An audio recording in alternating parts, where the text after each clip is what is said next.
Dieu merci.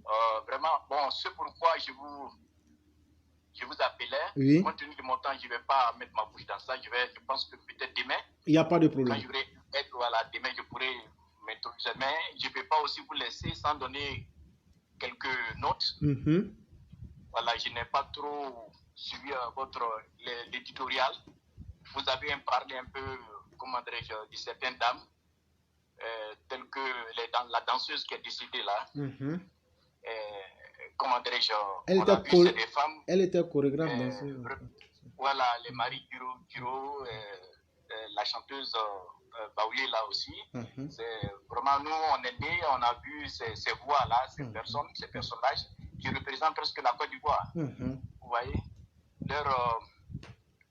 comment dirais-je, leur disparition, vraiment, ça marque tout le monde, tous les Ivoiriens, ceux qui l'ont connu, ceux qui les ont connus. Voilà. Comment dirais-je, je salue le dernier intervenant là, celui qui vient de passer, il s'appelle Soudiata. Soudiata, vraiment je le remercie pour son exposé. Vraiment je suis très content de son exposé. Seulement que, bon, je l'ai suivi, il a oublié quelque chose, mais il a dit l'essentiel. Voilà, il a dit l'essentiel. Mais je voudrais que dans son exposé, j'attendais qu'il dise un mot. Parce qu'il y a un problème de marché. Un problème de marché. Vous voyez, tous les États, toutes les nations, tous les États sont des prédateurs. Sont à la recherche du marché. Tu peux former des milliers d'ouvriers, des techniciens, d'ingénieurs. Il faut trouver un marché pour eux. Tu peux créer des usines, des milliers d'usines, qui a des cacao, toute la Côte d'Ivoire, des cacao, mais il faut trouver un marché pour évacuer. Il faut qu'il y ait un marché pour évacuer. Bon, pour arriver là, atteindre là, détenteur d'ouvriers, des techniciens, il faut passer parce que, par l'exposé de Sundiata. Tout ce qu'il vient de dire là, il faut qu'on passe par là. Et ça demande un travail de fond. Ça demande une continuité du travail du président Addo. Il a déjà entamé. Mais si à la longue, on ne trouve pas des autorités qui vont fêter des milliards, je crois qu'on pourra atteindre nos objectifs. Aller à la conquête du monde. On prépare ces universités-là. Ce n'est pas pour travailler seulement en Côte d'Ivoire. Ce n'est pas pour travailler en Côte d'Ivoire. On va à la conquête du monde. On se prépare pour aller à la conquête du monde. C'est comme les Chinois. C'est comme les Coréens. On se prépare pour aller à la conquête du monde. Tous ces milliers d'intellectuels, ingénieurs là, c'est pas pour la Côte d'Ivoire seulement nous les formons. C'est petit. C'est petit. Nous sommes à la recherche d'énergie. Et comme André Soudiata a parlé d'énergie, c'est bien. Mais à côté de nos pays limitrophes, ils en ont besoin. Le Mali en a besoin. Bon, on a commencé à fournir un peu, à donner un peu au Mali, mais c'est pas suffisant. Si on avait plus, on allait leur donner beaucoup. Le Niger, même chose. Même le Burkina, ils ont besoin d'énergie. Voilà. Ce qu'il a dit, vraiment, il a fait un très bon exposé. Et ce qu'on demande, il faut qu'on soit rationnel. Il faut que la justice, les autorités, ceux qui sont nommés, travaillent vraiment dans l'intérêt de la nation, non pas l'intérêt de leur poche et de leur famille. Voilà. Des gars qui seront à des places en fonction de leur connaissance. En fonction de leur connaissance. Et ils vont travailler au nom du peuple ivoirien. Oui. Et la gestion correctement, je crois qu'avec les universités, quelqu'un, il y a un gars qui disait que trop d'universités, ça envoie la famille. Je dis c'est faux. C'est faux. Soudiata a procès quelque part. Et en parlant d'agriculture, il faut produire au maximum. C'est-à-dire qu'il faut rendre notre agriculture rationnelle. C'est-à-dire une petite superficie, il faut produire beaucoup. Voilà, il faut produire beaucoup. Ça n'a rien à voir avec les universités. Les universités, il faut former les universités. Il faut aller à la conquête du monde. Il faut former les techniciens pour aller à la conquête du monde. Voilà, sur ce plan, je le remercie. Il devait ajouter à ça, à son exposé. Notre objectif, c'est le monde qu'il faut attaquer. Voilà, pour avoir plus de marché. Quand tu vois la France qui est là, la France a combien de superficie? Mais actuellement, ils ont toute leur base à l'extérieur. leur économie, c'est à l'extérieur. Même les États-Unis. Les États-Unis, ils ont des usines, beaucoup d'usines, mais ce n'est pas là. Hein? Quand tu vois les articles fabriqués, c'est écrit dessus Made in Korea, China, Hong Kong, tout ça là, c'est des usines américaines. C'est des usines américaines. Mais qui ne se trouvent pas sur là. Mais compte tenu, ils sont partis à la recherche du marché. Quel marché? Ils sont partis. Le marché de la main-d'œuvre moins chère. C'est ça qui les a menés là-bas. Oui. L'anacan, nous produisons en Côte d'Ivoire. Nous produisons l'anacan en Côte d'Ivoire. Mais nous ne consommons pas l'anacan. Hein? Et Clara, vous mangez l'anacan? Quelques rares fois. Quelques rares fois. Vous dites quelques rares fois. Oui, l'anacan, quelques rares fois. Et le chocolat. Vous mangez le chocolat? Bon, quelques rares fois, si je suis en Côte d'Ivoire, quelques rares fois. Donc, cela veut dire que le marché ivoirien n'est pas fait pour le café que nous produisons. Le cacao même, le café même. Est-ce que nous buvons café? Non. On ne boit pas de café. Ici aux États-Unis, un Américain peut prendre dans la journée près de 5 à 4 fois une tasse de café. Oui. Il peut prendre 5 à 3 fois une tasse de café. Moi, à l'université, mon professeur, lui, café là, c'est comme cigarette pour lui. Hein? Chaque fois, il y avait café à côté. Donc, c'est pour dire quoi? Il faut qu'on collabore avec l'extérieur. Les usines qu'on veut exploiter, qu'on veut installer chez nous, ces usines, c'est la collaboration. On ne peut pas aller sans l'autre. On ne peut pas aller sans l'autre. On a besoin du marché des autres. Les autres marchés. Ce que nous produisons, nous ne consommons pas. Nous avons besoin des consommateurs. Voilà. C'est bien vrai que nous avons des matières premières, mais on ne consomme pas. Même s'il y a pétrole chez nous, là, le pétrole, là, est-ce que nous consommons? Il y a combien de voitures chez nous? Il y a combien de voitures chez nous? Il faut que les gens, non seulement des gens qui vont venir exploiter, on n'entend pas les techniciens.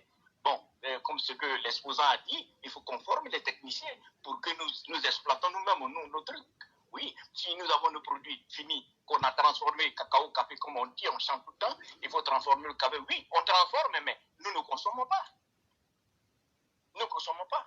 Et puis, à ce côté aussi, il faut qu'on prépare la population à consommer ce que nous produisions. Il faut préparer la population à consommer ivoirien. C'est là maintenant, je ne sais pas quel département, des ministères, c'est l'éducation aussi. En tout cas, ils doivent travailler ce genre-là pour voir notre cuisine. Ils doivent travailler pour notre cuisine. Hein, pour que la tomate de Korogo, la tomate de Djini, qui est de très bon goût, mais cette tomate soit exploitée dans nos cuisines. Hein? C'est ça. En tout cas, je remercie Soubiata. Aujourd'hui, bon, c'est pourquoi je voulais appeler, même, je voulais rendre hommage à mes parents de New York, mes grands-frères, mes papas, mes amis. Il y en a qui sont morts, beaucoup qui sont morts, des grands militants, des militants farouches, prêts à tout, pour défendre leur dignité en Côte d'Ivoire. Oui, je les ai côtoyés. Ils n'ont pas besoin d'argent, ils n'ont pas besoin d'argent de quelqu'un. C'était une génération d'Ivoiriens qui ont cherché l'aventure des États-Unis. Bien vrai qu'en ce temps-là, ils ne pouvaient pas parler le français et l'anglais. Ils sont venus quand même. Parce que l'avenir politique après la mort du fouet ne leur laissait rien. Ils étaient obligés de quitter le pays. Et c'est des messieurs, ces gens des militants. Ces militants se retrouvaient ici en masse, laissant derrière eux des femmes, des enfants. Ils ont abandonné, ils sont venus. Imagine, éclaireur, ce qui s'est passé derrière. Quelqu'un qui laisse derrière lui ses enfants. Vous pensez que celui-là peut s'asseoir ici, manger à sa faim? Vu ce qui s'est passé en Côte d'Ivoire, tuerie qui s'est passée en Côte d'Ivoire, escadron de la mort, déchets toxiques. En tout cas, je n'ai pas assez de temps. Je crois que, éclaireur, je vais m'arrêter là. Quand tu vas me donner une opportunité, peut-être par demain, je vais essayer de rendre hommage à mes papas.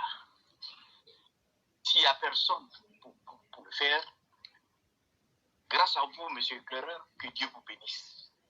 Bénisse votre famille. Que Dieu bénisse vos collaborateurs qui vous accompagnent dans cette émission. Je vous écoute à tout moment, mais je n'ai pas l'occasion, l'opportunité pour prendre la parole, compte tenu du boulot. Compte tenu du boulot à côté, tout le temps, il y a quelqu'un qui est à côté. Vous êtes à remercier. Le travail que vous faites pour la nation, on vous remercie et nos ancêtres vont vous bénir. Le Seigneur aussi va vous bénir. Que la paix règne en Côte d'Ivoire. Ce que le président a entamé, il travaille pour toute la nation. C'est sous le règne d'Alassane Ouattara que moi j'entends cette expression, la distribution de la richesse nationale. Là, je me dis, ah, il y a une richesse nationale à distribuer aux Ivoiriens. Mais quand je vois tous nos petits chefs dans nos régions, leur valeur est déjà là. C'est cette valeur-là qu'on avait besoin au temps de Gbagbo. Parce que les enfants étaient déjà dans la rue. Il n'y avait personne pour leur parler. Et si vraiment nos valeurs africaines, nos valeurs ivoiriennes étaient là, il ne peut jamais avoir de guerre civile en Côte d'Ivoire. Il ne peut jamais avoir de guerre civile en Côte d'Ivoire. Un gourou ne serait pas étonné de voir un Ivoirien, un Sénéfo, qui se dit Ivoirien. Mais aujourd'hui, tu vas voir un gourou, peut-être qu'il est Ivoirien. Gourou, il est étonné de voir un Jiminy Périn qui se dit, moi je suis Ivoirien. Yacouba, étonné de voir un Jiminy qui est Ivoirien. Et Yacouba. Hein? Tu connais pas Sénéfo? Gourou, tu connais pas Sénéfo? Le vieux Baoulé là, c'était habité par les gourous et les Jiminy. Le vieux Baoulé là. Je mets quiconque au défi. Nous sommes en alliance. Il ne peut pas avoir guerre civile en Côte d'Ivoire. Mais les politiciens ont transformé notre pays, ils veulent transformer notre pays, les refondateurs surtout. C'est eux qui sont ils se disent promoteurs à l'université. Alors que dans notre culture, si on se base dans la matière de notre culture, ils n'ont que le niveau élémentaire. Personne ne peut parler normalement de la Côte d'Ivoire. Personne ne peut parler correctement de la Côte d'Ivoire. Et ils ont cette expression-là pour comment dirais-je, mettre les hommes du nord du Mali, on nous appelle les Djula. Les Djula. Quand tu vas attendre, Djula. Djula, ça veut dire quoi? Djula, qu'est-ce que ça signifie? Hein? Au nord, il n'y a pas Djula, qu'est-ce que ça signifie? C'est ce que Djula, ce n'est qu'un courant, c'est un courant religieux et économique. Et on nous compare, on compare même l'arrivée des Malinqués. Moi, je suis malin, mais l'arrivée des Malinqués comment dirais-je, au début de ce courant religieux qui est le Djula. Le courant du religieux est venu au XVIe siècle avec l'islam. C'est le Djula. C'est un ensemble d'ethnies, en fait. C'est un ensemble d'ethnies. Et les profanes d'Abidjan, au Djula. Tu connais jamais Djula? C'est une noblesse. Un Djula était noble. C'est un intellectuel. Le Djula était un intellectuel. Tout le monde peut être Djula. À qui avait brillé. C'est un nouveau Malinké. Un Koyara qui n'est pas musulman, il n'est pas Djula. Un Odinega qui n'est pas musulman, il n'est pas Djula. Djula n'est pas ethnique. Les refondateurs, ils se disent, je suis professeur à l'université. Quel professeur à l'université? Il ne peut nommer pas la culture élémentaire, le niveau élémentaire de nos cultures. Ils ont poussé les enfants, on a vu. Ça, c'est sacrilège. Il me dit, hein, les chefs de terre, là, ils ont quand fait beaucoup de sacrifices. Pour ne pas que ce qui est arrivé en Côte d'Ivoire arrive encore. Et éclaireur, je ne vais pas parler beaucoup. Je crois que prochainement, on va essayer de parler. Je vais vous laisser la parole à vous. Je vous remercie beaucoup de m'avoir donné ce petit temps. Oui, oui. J'ai appelé pour rendre hommage à mes parents du RDR. Puisqu'il n'y a personne pour parler de ça, je voulais parler je voulais parler de leur souffrance. Je voulais parler que nous avons existé ici à New York. Je voulais parler. Et je crois que j'aurai l'occasion prochainement d'en parler. Ceux qui m'écoutent, qui sont résidents de New York, ils connaissent. Par ma voix, ils savent qui est en train de parler.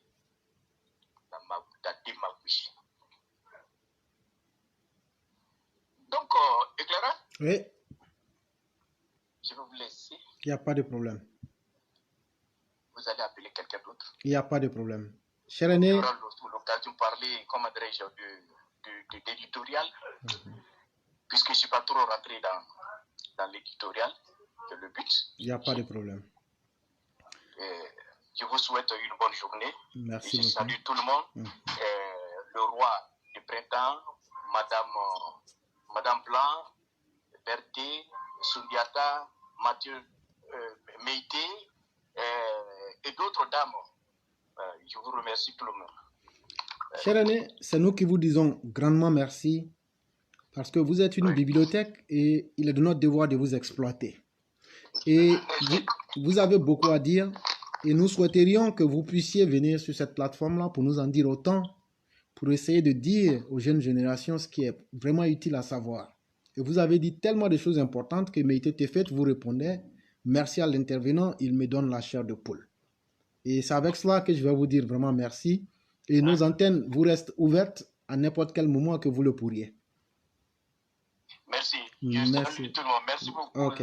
C'est vous la bibliothèque, monsieur l'éclaireur. C'est vous. Nous ne sommes là et puis, comment dire, vous accompagner. Ouais. Une fois que j'ai l'occasion, je vais essayer de parler. Ça sera avec plaisir. Vous passez une excellente journée. Merci beaucoup. Ok.